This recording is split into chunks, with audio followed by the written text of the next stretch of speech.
people would like to have it both. Start with an impersonal character and then squeeze it to a personal level. One may specifically define an impersonal he or she to replace that in the case of a living guru.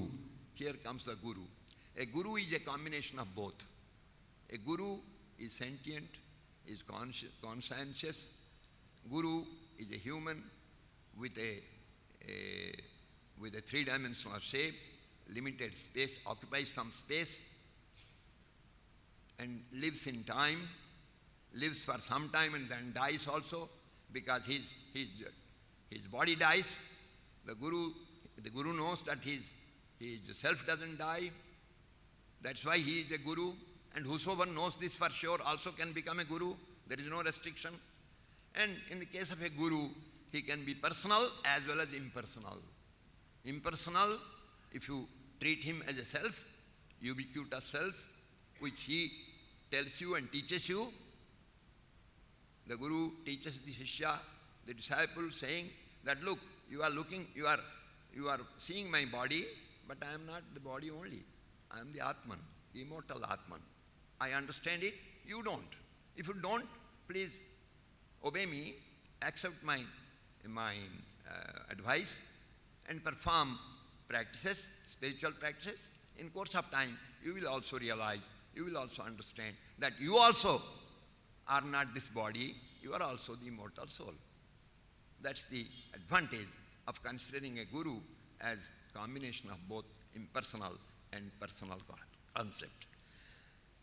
In the Gita it says, the unreal never is, and the real never doesn't exist. The real exists always, that is. What is reality and what is non-reality? That which exists always is real. That which is today but doesn't exist tomorrow is unreal. Note that common experience shows the universe to be in a state of incessant flux. It always changes. It is known to scientists better than anybody else. To common men also, our experience is nothing is living long. One may live for a year, one may live for 100 years, but it is bound to die, it is bound to change, if not die. So this incessant flux is always there. Hence it itself has to be that which takes note of such a change, that this flux exists, who takes note of it? You and me. We are bound to be changeless. Otherwise, how can we observe a change, or record a change, or describe a change? In order that we can be able to describe a change, observe a change, then we must be ourselves changeless. Or whosoever does it must be changeless.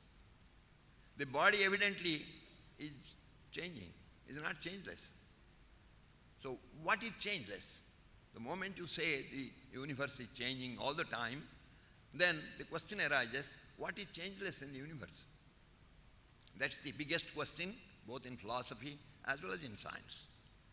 This is, we define it to be the ever-existing witness pervading all over the universe. The ever-existing witness. The witness is not changing. The anvil is not changing. You hit the metal on the anvil, the metals change, metals break, but the anvil remains. It is the strongest.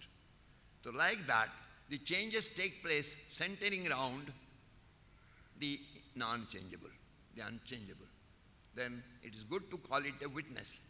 You can call it a Brahman, you can call it a God, you can call it anything you like, but the best thing is the neutral term to be used very satisfactorily is that it's a witness. From experience one knows the sky, the electromagnetic waves, as well as the gravitational force field are ubiquitous. They are all over, possibly in time and space.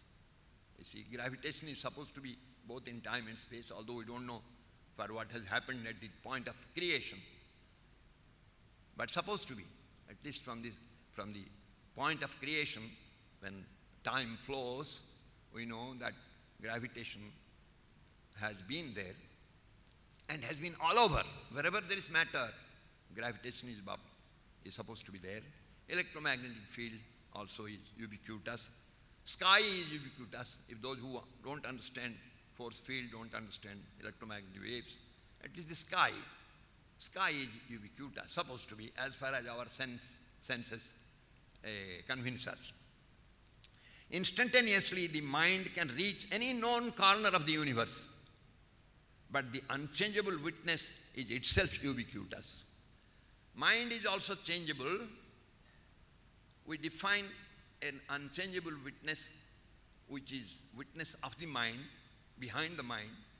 It observes what the mind is doing, where it is going, how it is changing. So the unchangeable witness has to be ubiquitous. And what is that? Who is observing the changes in the mind? That is the ubiquitous witness known as Atman, present in this body. Also, with further inquiry, you can know that it's also outside, although inside the body, and observing the changes taking place in the mind. The mind can move faster than the light.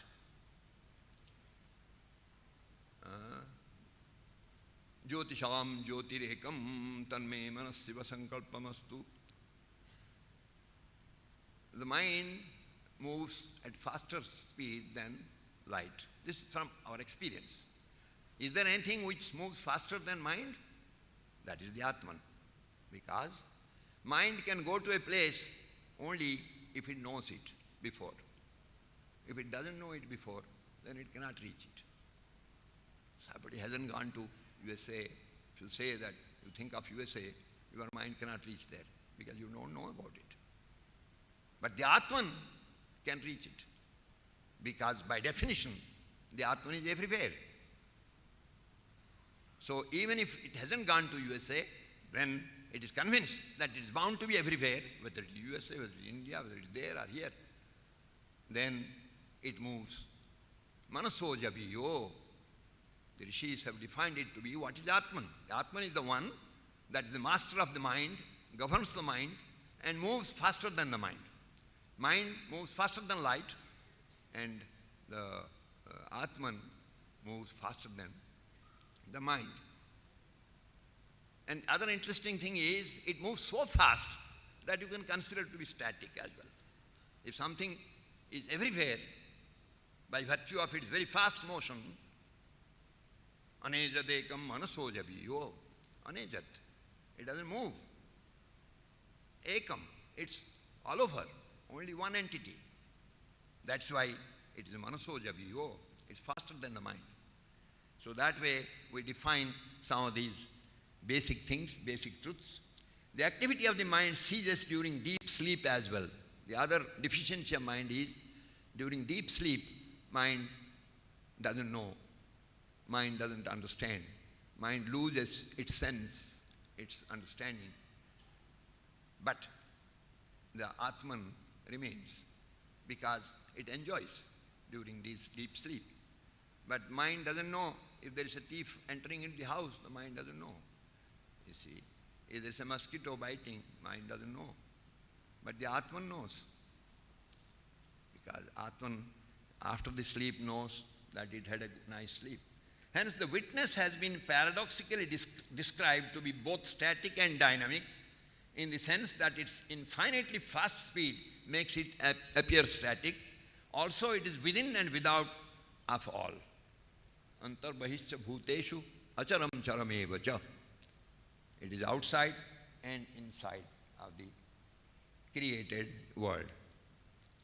The changeless global witness has also been designated as the Parabrahman, that has no beginning and is beyond what seems to exist and what doesn't seem to exist. By the senses. We use the senses to know this exists and this doesn't exist. So this says that Parabrahman is such a witness, it is beyond both. It is beyond the Sat, what exists, and Asat, what doesn't exist. Then there are some other properties of Parabrahman. It is indivisible, but exists as if undivided. Abhibhaktam ja bhuteshu vibhaktam iva jat sthitam. It is really undivided, but looks like divided. The whole thing is Parabrahman though.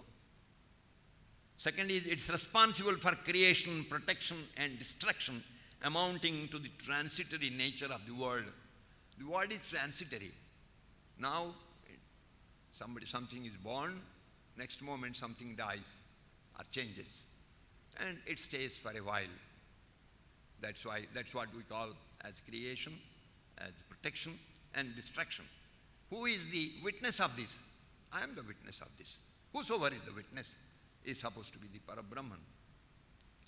It exists within and without, which I told. It moves and moves not. While Parabrahman is regarded as the global witness, the corresponding local witness is the ever-changeless Atman.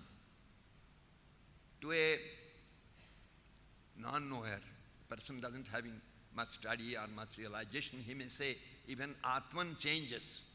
Atman doesn't change. Atman remains as a witness of the external changes that occur in the mind and the body. The mind changes quickly.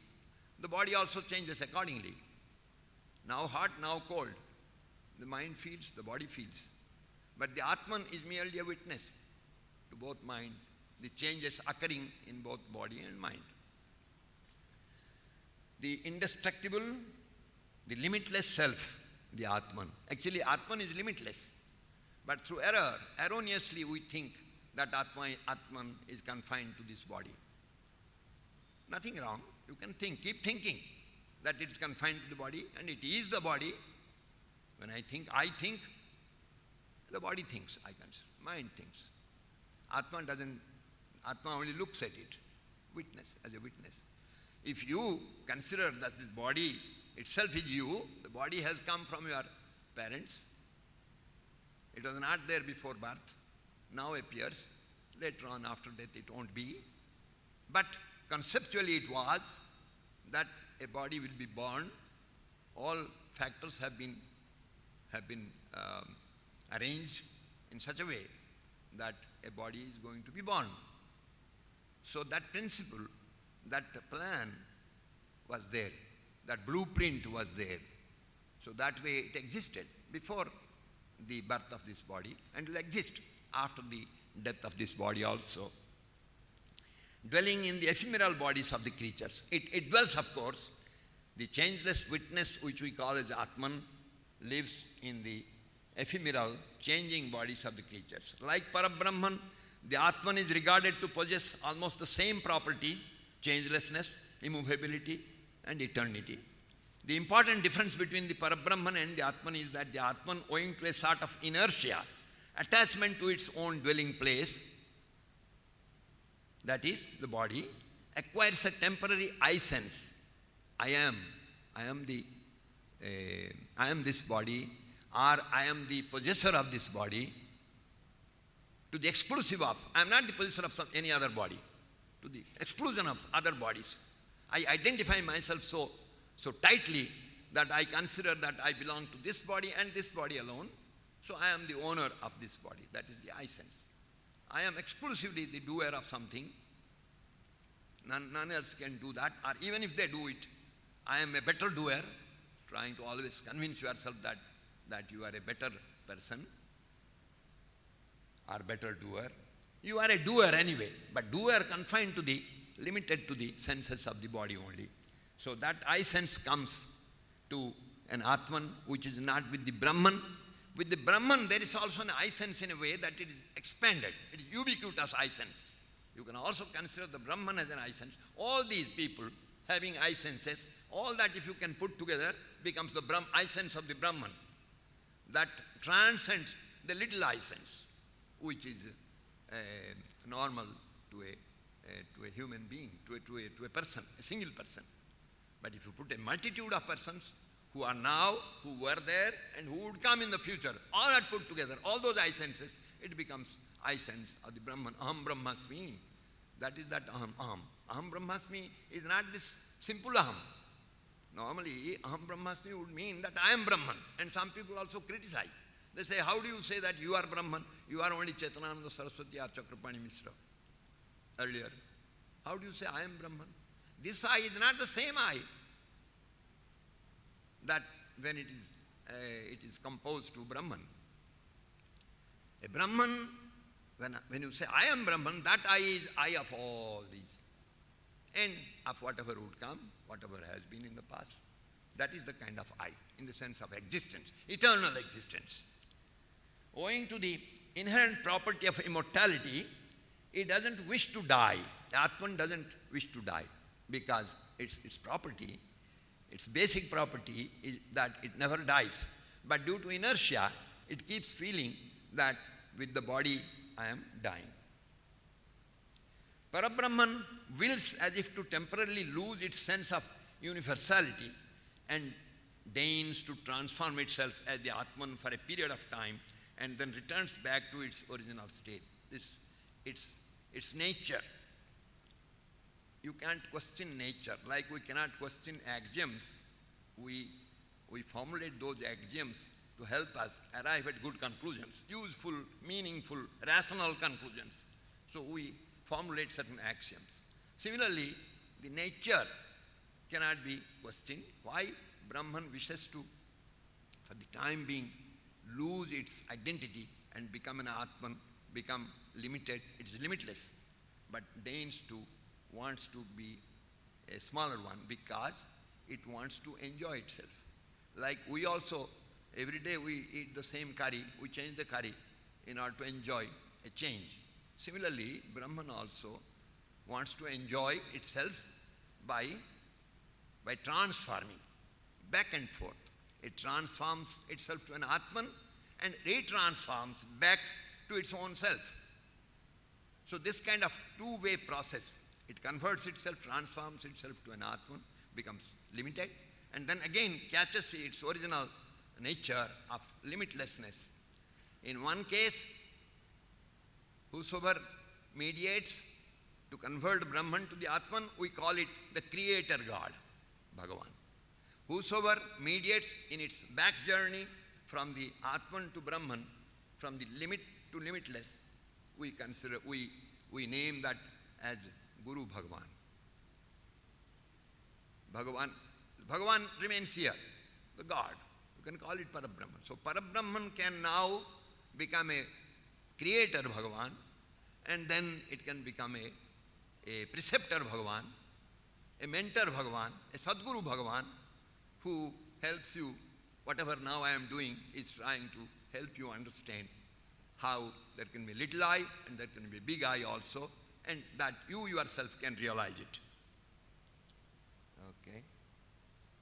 The apparently transformed Param Brahman to the Atman level is now designated as the many individual Atman. Being the master player or the organizer of this activity, Parabrahman is designated as the creator Bhagavan. I have already told that.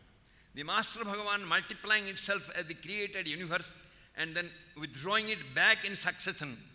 It creates and withdraws back. In succession, continues to enjoy its own divine play. We call it Leela or sport. There is no equivalent thing in English for this. We know sport, we know play, but the divine sport and divine play has been used for the first time in the Sanskrit literature as Leela. You can call it as divine sport or divine play. So, by nature, it wants to do it. It wants to multiply it, expand it, and then bring back to its center. Expand it is not wrong term. It multiplies it, becomes many, and then again becomes one. Okay, that's Leela. Needless to say, although temporary or asat in nature, the Leela of God continues uninterrupted. Always the Leela continues. This world is temporary, but we don't know how long it has been there. Maybe crores of years. Decidedly we don't know. We know that 360 crores of years or something. But, so, although temporary, no one of us is here who can live 1,000 years. All of us are mortal. Yet, the human species continues. The creation continues. Nobody knows when it started. Nobody also knows when it will end. The moment you have the knowledge of Brahman, it ends. The moment you know that it is ephemeral, it ends. For you it ends, but for somebody else it remains. For you, your attachment goes, your desire goes, your wrong notion goes that I am this body. So that way, the world is also in a way permanent. The Leela is continuing uninterrupted, but each one of us cannot experience it all the same. The apparently many selves indwelling in the bodies of creatures are but one and identical in nature, similar to the mass points in matter responsible for universal attractive gravitational force. The mass points in a body, they are all similar, or can be conceived to be similar, and they are responsible. Similarly, the Atmans in our body, all of us, you see, are like mass points in a bulk matter. And each point attracts each other, or repels in this case. Gravitational field doesn't repel. But if you add a charge to it, a particulate matter, microparticles, you evoke a charge, the charge appears automatically, and they either attract or repel. So attraction and repulsion is governed by this Atman, or is observed. This is the witness, that attraction takes place between two friends, and repulsion takes place between two foes. Who observes it? The Atman observes it. The Atman friend A, the Atman friend B, they love each other. So the loving and hating, this game is possible because the Atman remains in various forms, in various bodies. In the same way, all attractions, biological or otherwise, among living and non-living, are owing to the presence of the self. If the self is not there, then the attraction cannot take place. One needs to perform now identity of the Atman and Brahman. How can you know that Atman, the little I sense, the little witness here, is the same as the global witness? Not easy to know. Like the government is difficult to conceive. What is a government? Is that the police chowki is a government? The magisterial office is government? Or the Rashtrapati is government? This land is government? Or the offices are government? It's a concept. So conceptually, how do you know that this little I is the same as the universal I, the witness? You have to study books, you have to convince yourself, go to teachers, they will lecture, they will convince you, so that you increase your conception of a government, of an abstract idea becomes clear when you study it often and often. Go to a teacher who knows better than you, go to a guru who can teach you.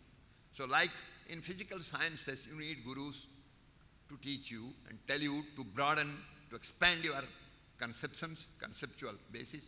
Similarly, in spiritual science also, gurus help you to do it. And gurus have already declared that you have to perform certain spiritual practices.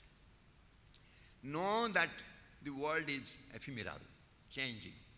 Changing, of course, you see, but don't believe. Or do not, you forget. Now you know that this body is mortal. But by the time the death comes, you don't like to lose the body. Such a nice body which I have been enjoying, and the body will now die. You cannot tolerate it. Why? So that paradox can be overcome through practices. And those are known as spiritual practices. There are many, many different kinds. In the books it has been.